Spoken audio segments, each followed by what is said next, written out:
It's interesting. It's an analogy I used a few hours ago with Jack. The sort of interaction you have on the internet is not dissimilar to when you get in your car and you have that personal space around you and you yell at other drivers and hoot your horn.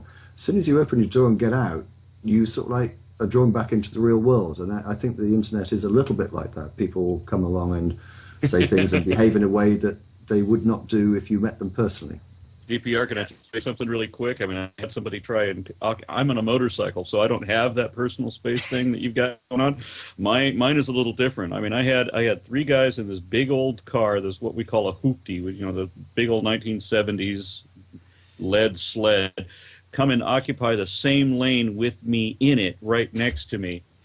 And I find myself having no other recourse with these people than to be kicking the hell out of their car on my bike on the freeway. And I made sure to get around to the other side too, so kick the other side too, because that guy was looking awfully comfortable over there in the passenger seat, and I wanted to know how much I didn't like having to share my lane with these guys.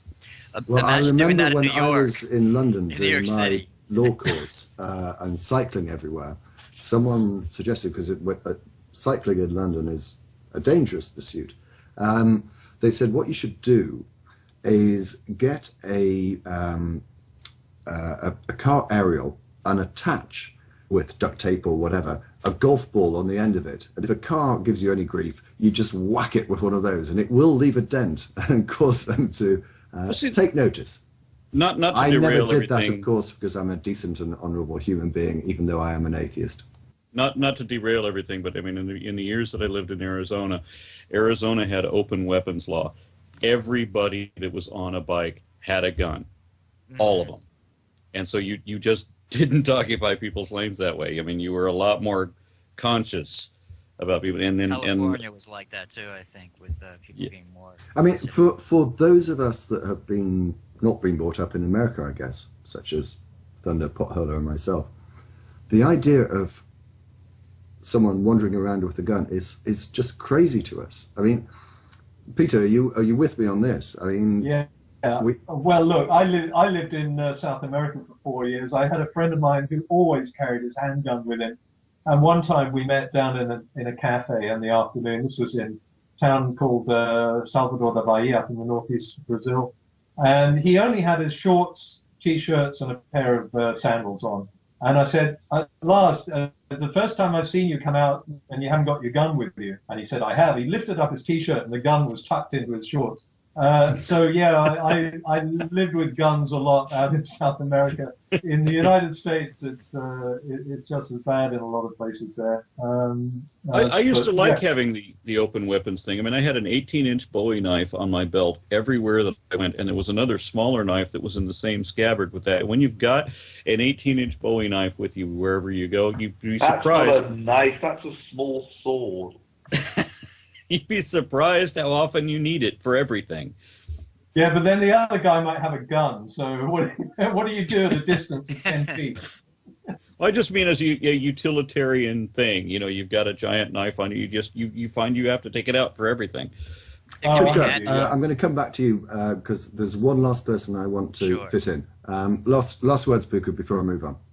Quick question on something else. You're aware of John Richards in East England, the 89-year-old atheist who claims he was threatened by the police for having a sign up in his window for suggesting religion is a fairy tale?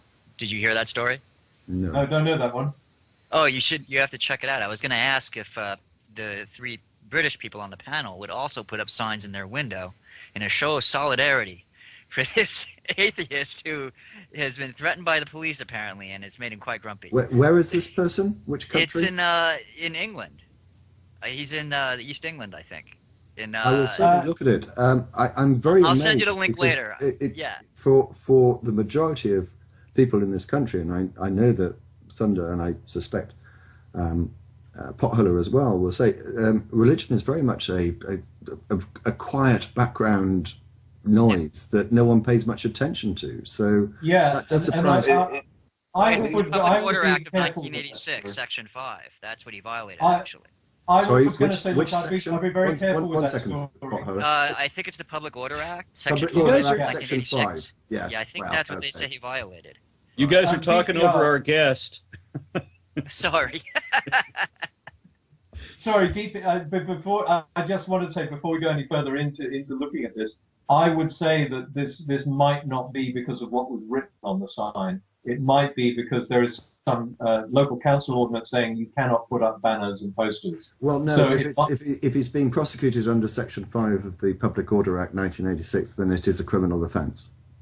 Oh, no, what is the exact wording of that? I mean, that it's I would have to criminal look it offence. up, but basically it is such a broad thing that if you spit on the pavement, you can probably be arrested under Section 5. If you look at someone with malintent, you can be arrested. If you, Oh, okay. I mean, it's the least, it's the lowest of all the offences that you can do under the Public Order Act. And if you think that the first one starts off with riot, then violent disorder, then affray, then I can't remember what Section 4 is. Then I'm you glad get I don't have to 5. live with those laws, because I mean, looking at somebody with malintent, that's like a pickup line over here.